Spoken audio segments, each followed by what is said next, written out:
Vamos entonces a la clase de hoy. Está anunciado un primer tema, que es medidas cautelares que pueden pedir los peritos.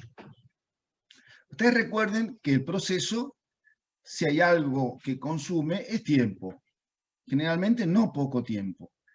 Desde la demanda, a veces con diligencias previas, ya hemos visto, hasta la sentencia, a veces con diligencias posteriores tendientes al cumplimiento de la sentencia.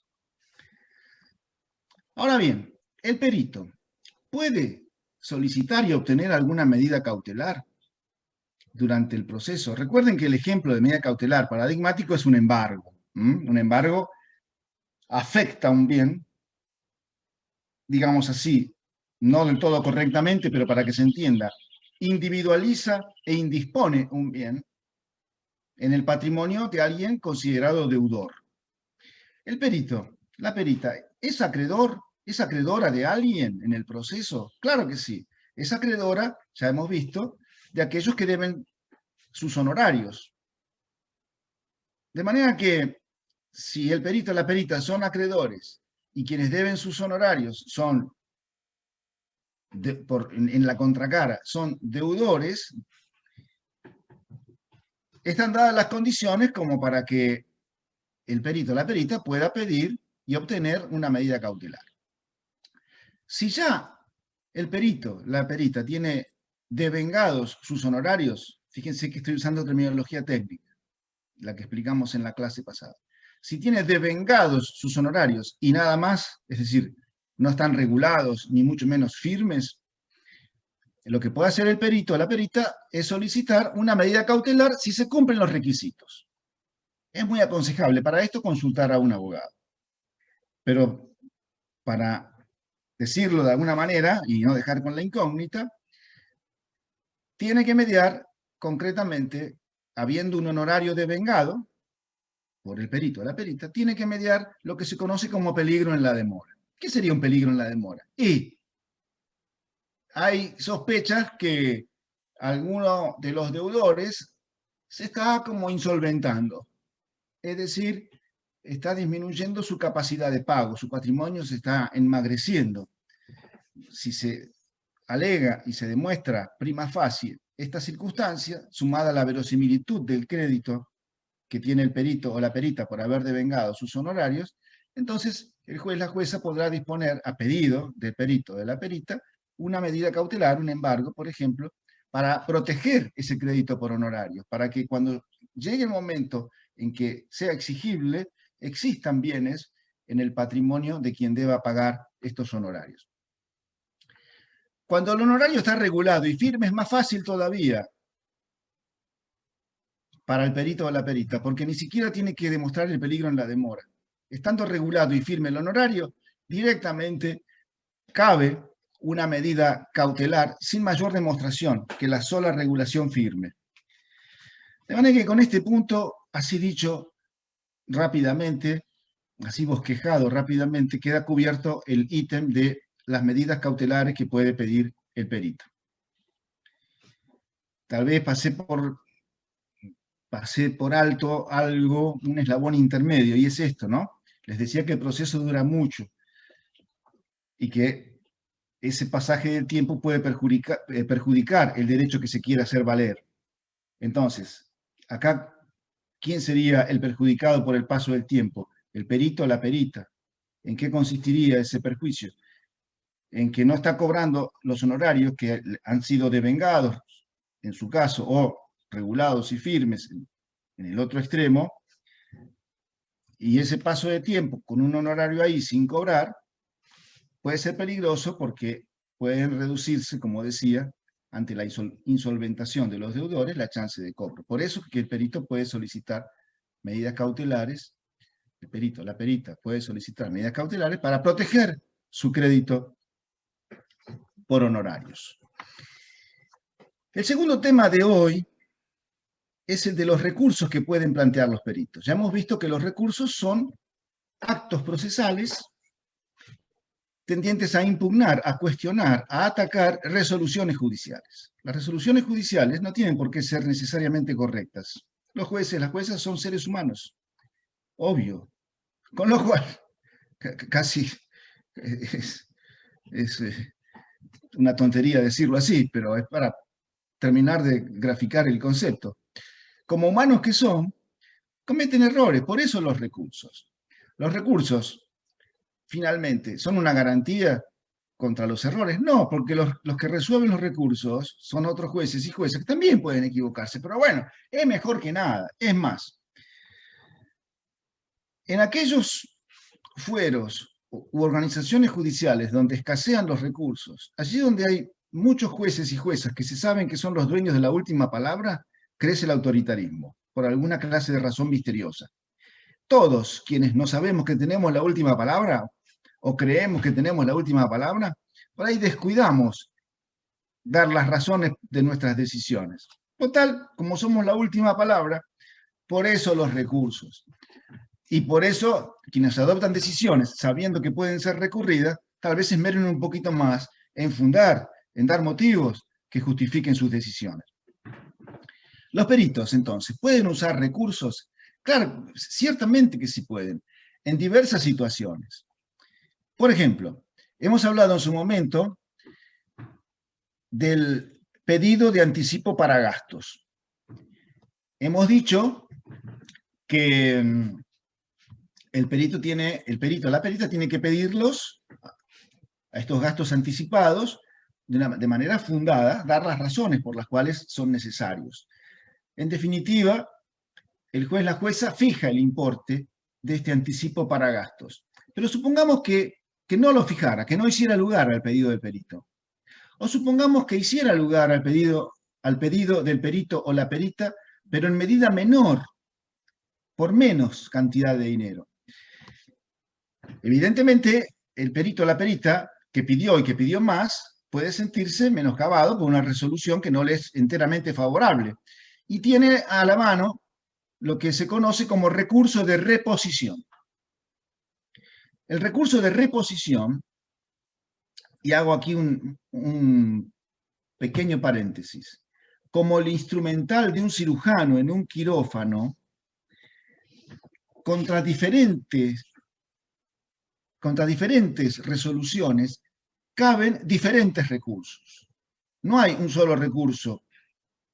Yo les empecé a hablar por el de reposición, pero en un ratito les voy a hablar del de apelación.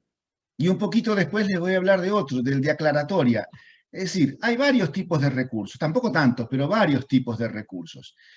Y hay que usar el correcto para cada situación. No son intercambiables necesariamente los recursos. Ah, uso este porque me gusta más, uso el otro porque me gusta más. No, cada situación, cada resolución suele requerir su propio recurso.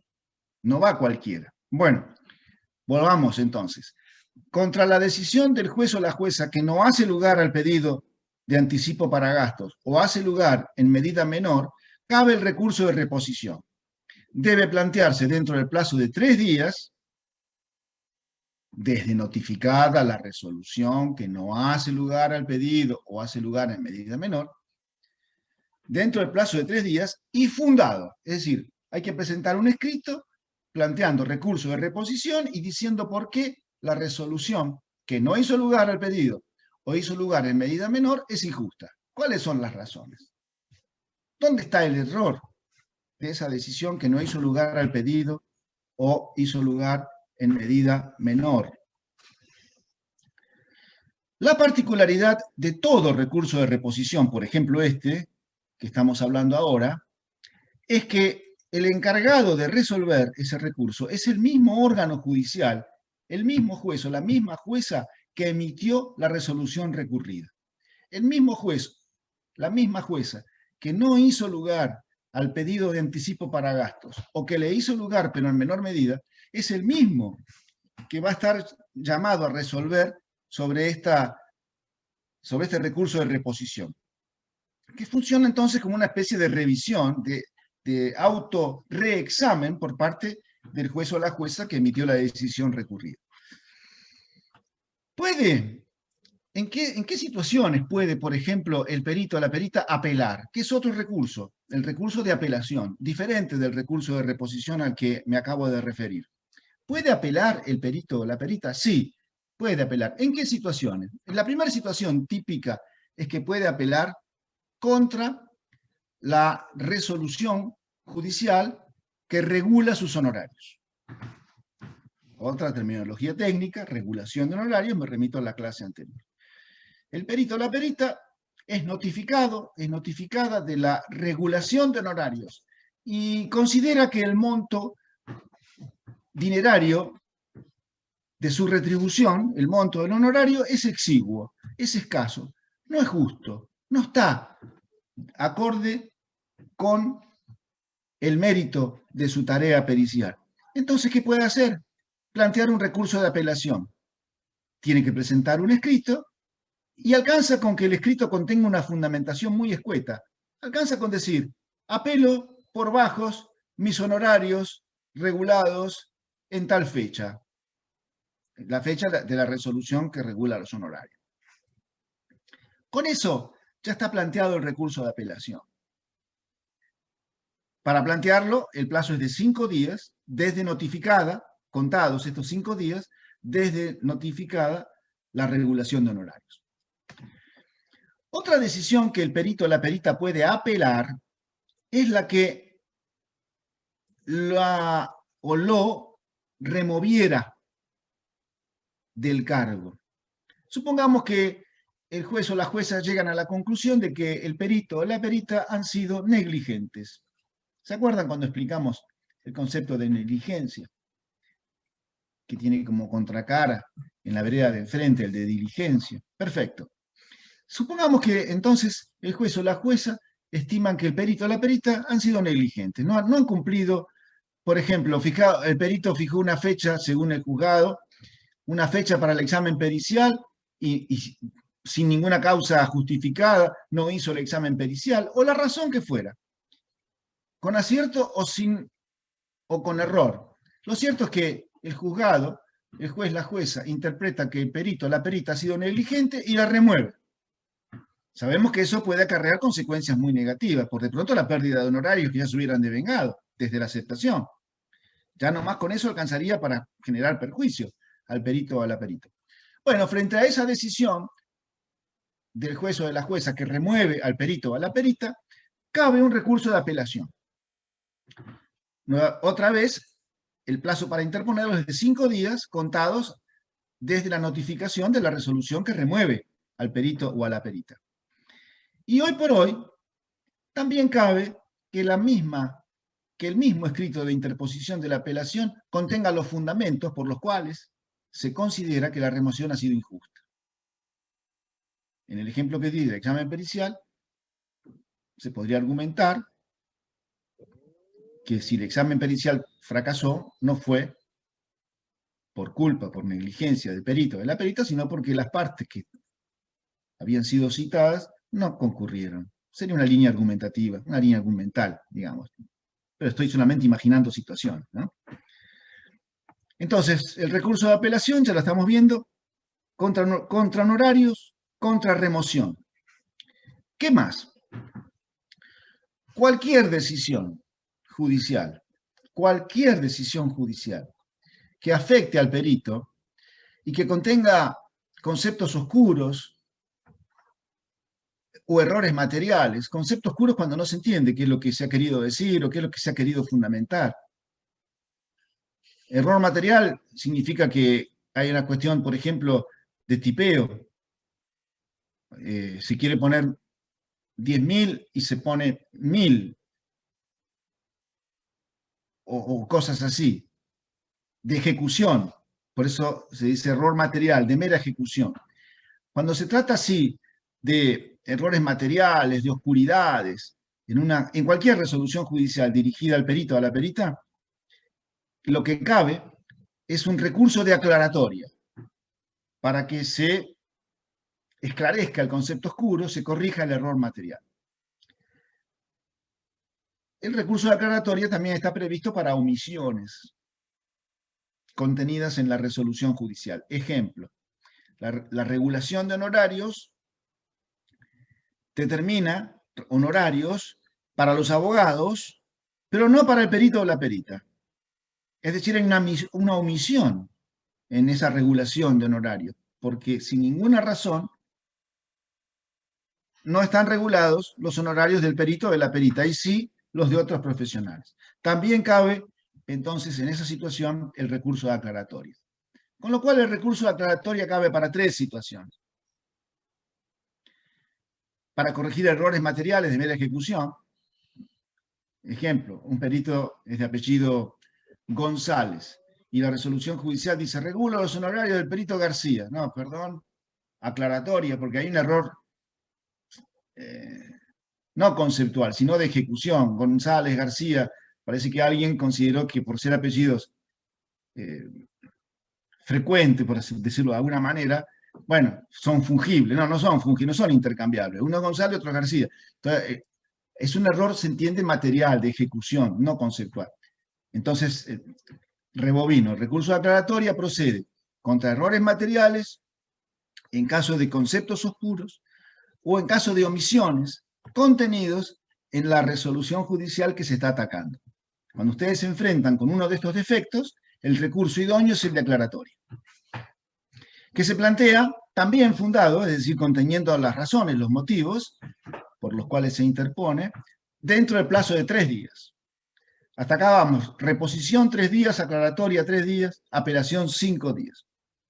Y por fin, para cerrar el elenco de recursos disponibles en manos del perito, les tengo que presentar una situación atípica en la que operan 2 recursos simultáneamente. Se llama recurso de reposición con apelación en subsidio. ¿Qué es esto? Bueno, es muy simple. Primero opera el recurso de reposición. Y si el recurso de reposición fracasa, porque el juez o la jueza no le hace lugar, entonces se activa la apelación subsidiaria para que revise la resolución recurrida a la Cámara de Apelaciones. Es una especie de doble ataque a través de un solo ataque. Reposición con apelación en subsidio. Reposición para que el mismo juez o jueza revise su resolución recurrida.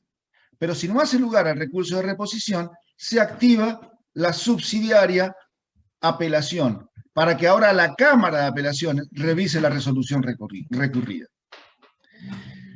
Esta variedad de recursos de reposición con apelación en subsidio está prevista por la ley para el caso de sanciones disciplinarias.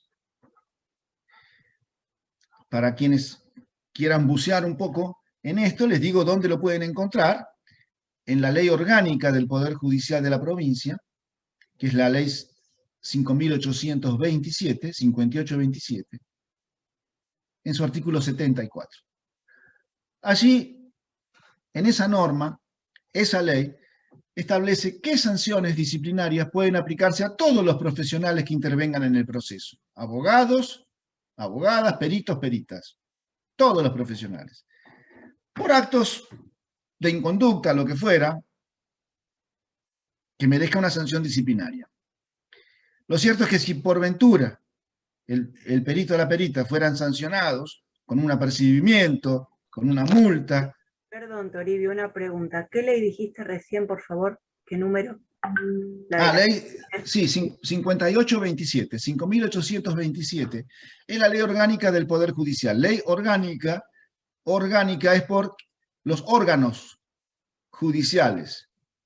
Es la ley que establece cuáles son los órganos judiciales, juzgados, cámaras de apelaciones, tribunales de casación, la Suprema Corte, etc.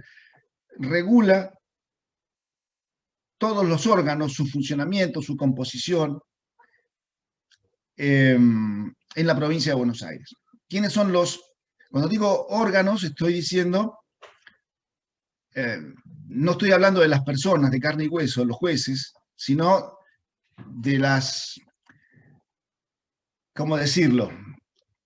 No estoy hablando del juez o de la jueza, vamos a simplificarlo así, sino del juzgado. No estoy hablando de la persona que cumple la función, sino de la función. Bueno, ¿quiénes desempeñan la función jurisdiccional en la provincia de Buenos Aires?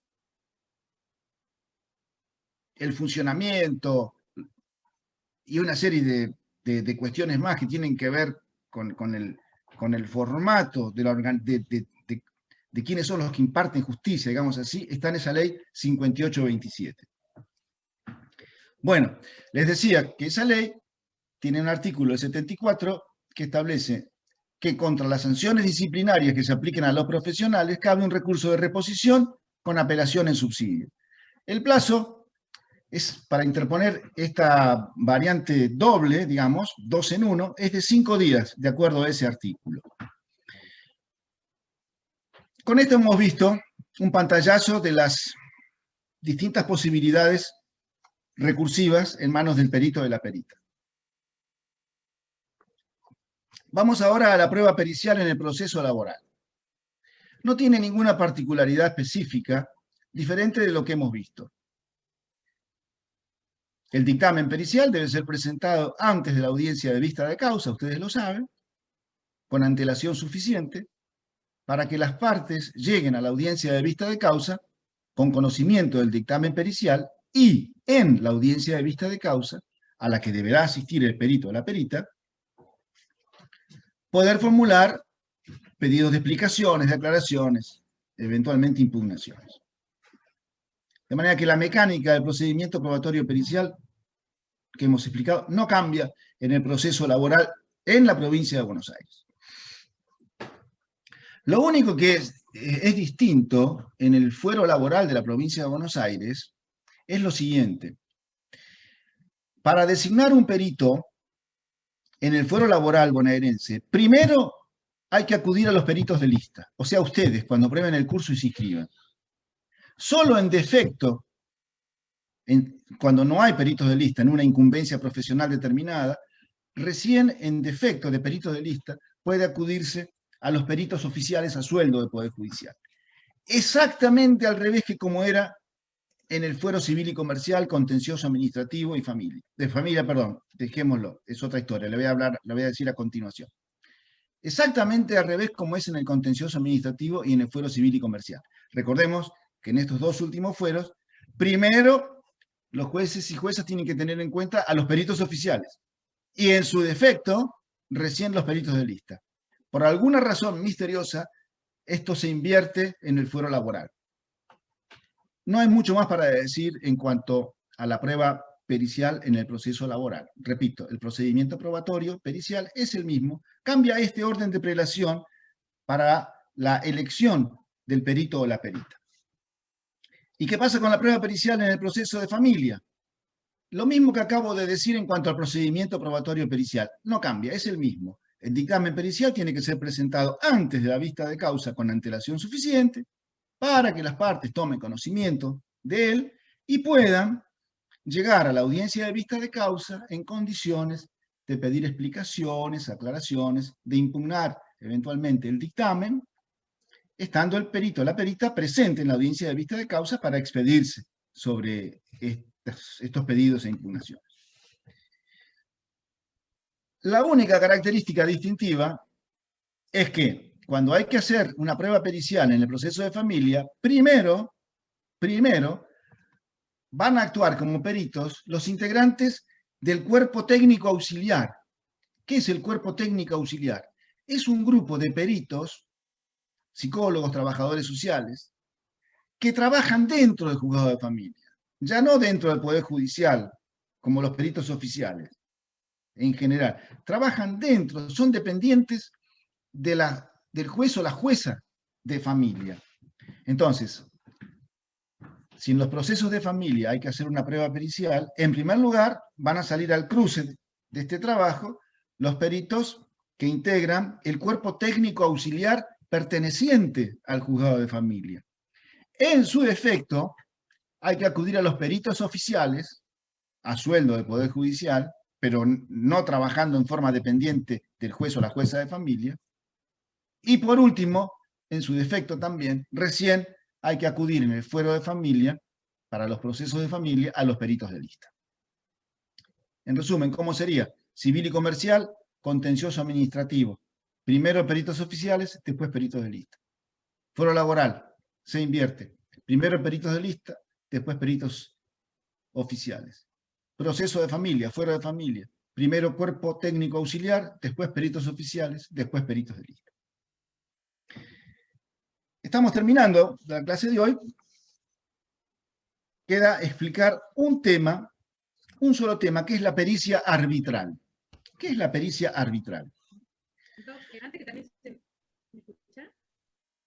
Una pregunta, doctora Violet, ¿puede ser? No se la escucha bien, ¿eh? Sí, sí. Ay, no. Se corta un poco, doctora. A ver. Tal vez si levanta la voz como en la clase pasada, aunque sus vecinos puedan pensar lo que sea, pero por lo menos lo vamos a escuchar. No, no hay caso, ni así. No, pero sí no están acostumbrados ya, así que. Ahora se la escuchó. Bueno, por ahí, a través del chat. A ver. Hola, hola. Dale, dale. Sí, Yo desde el chat pregunto y me contestas por. Listo, Ruth. hacemos así. Listo. Sí. Perfecto. Termino. No, perdón, Toribio. Sí. No, simplemente observaba que a veces hay que aproximar la voz al dispositivo que está utilizando, al micrófono. O notaba que por ahí la doctora hablaba como de lejos. Pero bueno, si manda el chat, lo leemos. Ahora Gracias. me escuchan, lo tengo encima de la boca ya. Bueno, ahora sí. Tuvo acertado el ¿Ahora me diagnóstico del escucha? doctor Martínez. Claro que sí. Adelante. Si ustedes me vieran dónde lo tengo, quedaría muy feo. Bueno, pregunta. Antes que nada, ¿alguien se colocó la AstraZeneca de acá? Es un chiste, es un chiste. No lo escuchamos. Así que pasó de largo nomás. Vaya a la pregunta, por favor, que estamos escasos de tiempo, Listo. doctora. Bueno, cuando un juicio está muy parado, un perito que ya tuvo sentencia y no hay ejecución, ¿puede comparecer e instar la causa? No, Como tercer interesado. Lo no pregunto sí, mejor porque no alcancé a escuchar bien la pregunta. Doctora, por ahí por el chat, si fuera tan amable, con todo gusto, si puedo, se la voy a responder, pero no le entendí, salió muy entrecortado. Por el chat, por favor, ¿sí? Bueno, les decía que quedaba un único tema para terminar nuestra clase de hoy y después concentrarnos en la prueba simulada, digamos. Y ese tema se llama pericia arbitral. Ustedes imaginen un proceso, mejor, vamos a empezar a encarar por otro lado. Ustedes conocen, no imaginen nada, el proceso que les hemos explicado. Un proceso formal, que tiene un inicio. Perdón, Toribio, se escucha muchísimo ruido. Hay alguien que tiene el micrófono abierto. Debe ser la doctora Violet. Ahí está, ahí veo que cerró su micrófono. Genial. Entonces, les decía que no imaginemos nada. Empecé mal. Entonces, recomencemos. Saben que el proceso que les hemos explicado es formal. No empieza de cualquier manera. Empieza con una demanda, no termina de cualquier manera. Normalmente termina con una sentencia y hay una serie de actos, eslabones intermedios, desde un extremo al otro, regulados por la ley procesal. Y hay un juez o una jueza, es decir, un funcionario estatal que ejerce la jurisdicción, encargada de llevar todo este itinerario, todo este proceso y de, al final, emitir la sentencia, que va a coronar todo este trámite previo. El proceso se hace para la sentencia. Ahora ustedes imaginen, ahora sí, que la decisión del conflicto de intereses no estuviera en manos de un funcionario estatal, sino de un particular. E imaginen un trámite previo a la decisión por este particular, más informal, más ágil, no tan estructurado, algo flexible. Bueno, a eso se lo puede llamar, en líneas generales y sin entrar en mayores precisiones, se lo puede llamar arbitraje. Quiere decir que el arbitraje lo que hace es colocar un árbitro en lugar de un juez. El árbitro es un particular, no es un funcionario estatal, y lo que hace es, antes de la emisión de la decisión, colocar un trámite menos riguroso que el proceso ante los jueces estatales. ¿Es algo que está arraigado en nuestras costumbres? No, no lo está. No lo está. Hay diferentes clases de arbitrajes, pero no es el objetivo de esta clase. Incluso hay alguna clase de arbitraje que se parece mucho, mucho al proceso que les hemos explicado ante los jueces estatales. Porque hay arbitrajes de derecho, hay árbitros iuris, se dice, que tienen que ser abogados, etc. Pero no vamos a entrar en ese tema. Vamos a detenernos en una modalidad de arbitraje que es la que nos pide el programa. Esa modalidad de arbitraje que nos pide el programa se llama pericia arbitral. Ese es nuestro tema. ¿Y qué es la pericia arbitral? Bueno, ustedes imaginen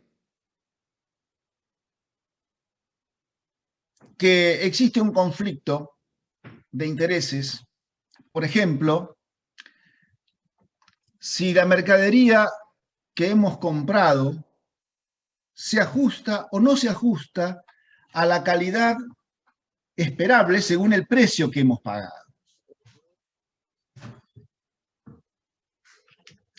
Para determinar si lo que hemos comprado al precio que hemos pagado se corresponde con lo que recibimos como contraprestación, hacen falta conocimientos especiales.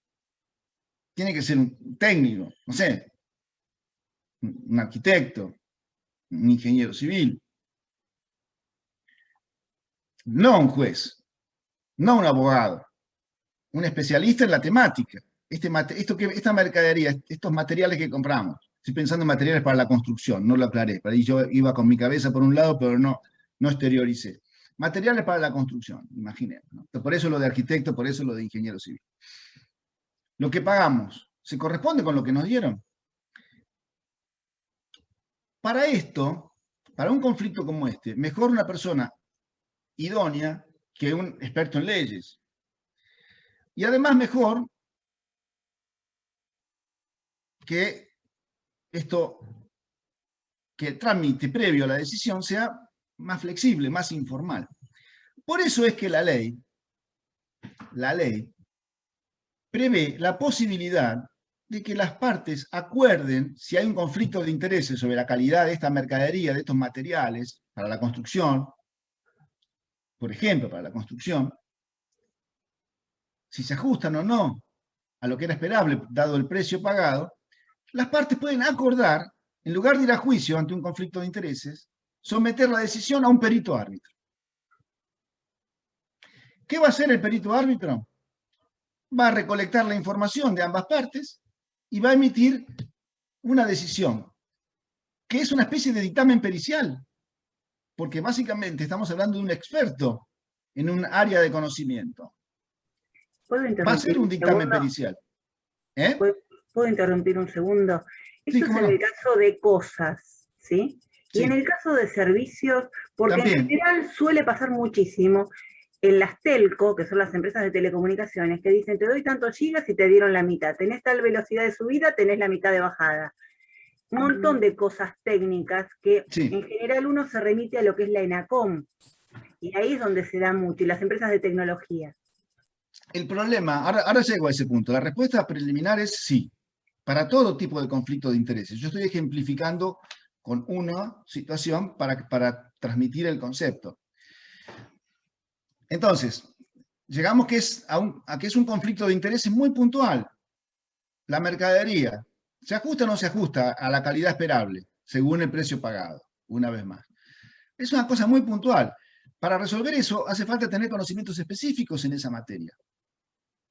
¿Qué mejor que un profesional, una profesional de esa materia, que va a recolectar información de manera informal, dialogando con las partes, y va a emitir una decisión que tiene toda la pinta, por así decirlo, de un dictamen pericial? Pero es una decisión, no es un dictamen pericial. Y ese dictamen pericial, en lugar de llamarse dictamen pericial, porque en realidad se parece a un dictamen pericial, pero no es dictamen pericial, es una decisión, se llama laudo. El laudo arbitral. Entonces, ¿el laudo qué es? Es pariente cercano de un dictamen pericial, porque emana de un experto, de una experta.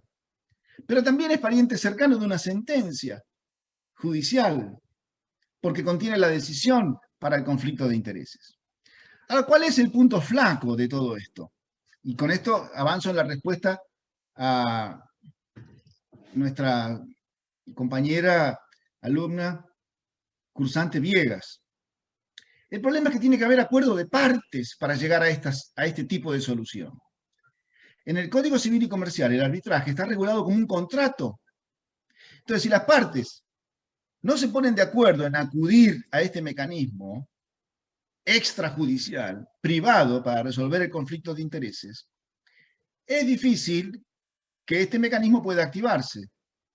Y es difícil, de acuerdo a nuestra cultura, que si dos partes están enfrentadas por un conflicto de intereses, se pongan de acuerdo acerca de cómo solucionar el conflicto de intereses. Van a tribunales y punto. O se olvidan del conflicto y deciden convivir con él y se terminó. No obstante, si bien para lograr una pericia arbitral, que además, aclaro, el laudo es irrecurrible. El laudo es palabra santa. No hay forma de impugnarlo. Tal vez esta sea una situación que desaliente, ¿no? Porque es feo tener que quedar pegado, digamos así, a una decisión, cualquiera sea, sin saber que uno tiene la chance de disconformarse, de cuestionarla.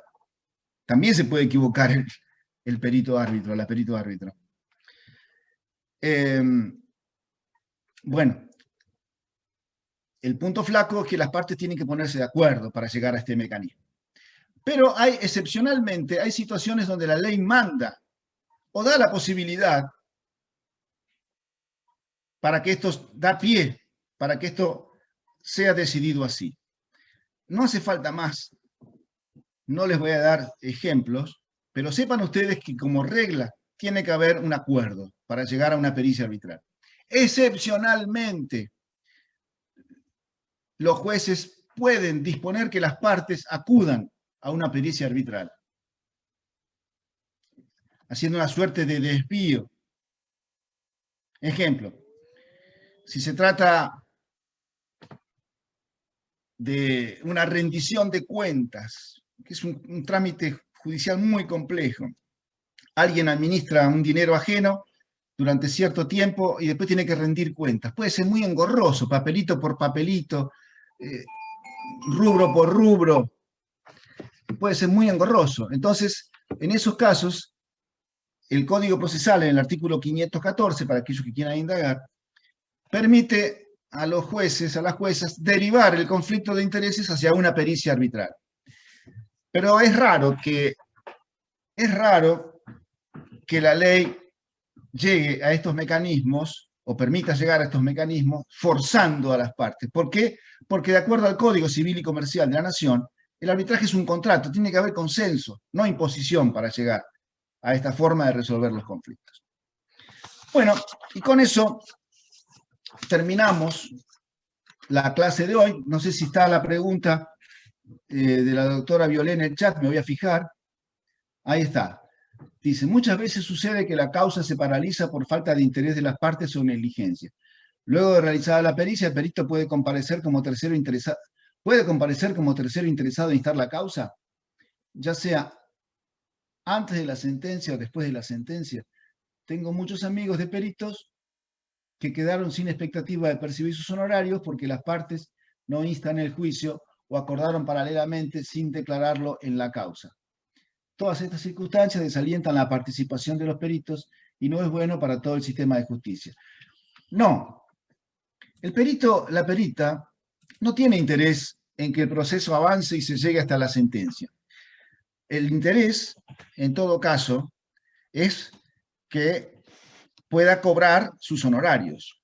Para eso existe la posibilidad para eso existe la posibilidad de solicitar una regulación de honorarios, digamos, provisoria, antes de la terminación del proceso. El proceso tiene que terminar de manera natural, normal, con la sentencia, o de modo anormal, según las alternativas que hemos visto: desistimiento, allanamiento, transacción, conciliación, arreglo extrajudicial, caducidad de instancia. Si el proceso no se impulsa y no llega hasta la sentencia, el juez, la jueza puede de oficio declarar extinguido el proceso por la caducidad de la instancia, por falta de impulso durante cierto tiempo. Entonces, sea que se trate de una regulación provisoria antes de que termine el proceso, o una regulación definitiva cuando termine el proceso, incluso por vía de caducidad de instancia, bueno, el perito o la perita tienen que, en esas ocasiones, antes de que termine el proceso en forma provisoria, o cuando termina el proceso en cualquiera de sus modalidades en forma definitiva, pedir las regulaciones de honorarios.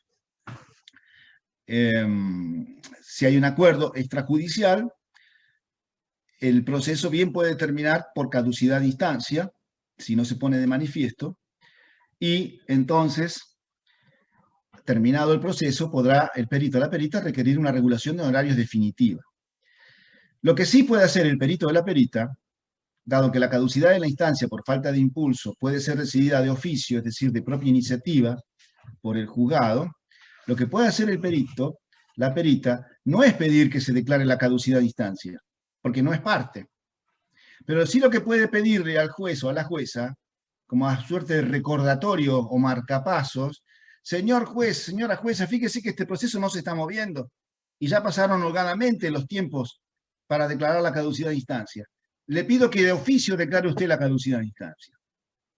Más que un pedido, es un recordatorio al juez o a la jueza para que cumpla con su deber de declarar la caducidad de la instancia. Terminado el proceso por vía de caducidad de instancia, cabe el pedido de regulación definitiva de honorarios. Lo cual puede ser muy beneficioso para el perito o la perita, porque normalmente en esas situaciones se va a tomar como base regulatoria el importe de la demanda. Y el importe de toda demanda suele estar muy inflado comparado con el importe que después, más adelante, si prospera la demanda, se otorga en la sentencia. Entonces, este truco de llegar a un arreglo extrajudicial y dejar morir el proceso puede ser perjudicial para las partes en términos de monto de honorarios a pagarle al perito o a la perita.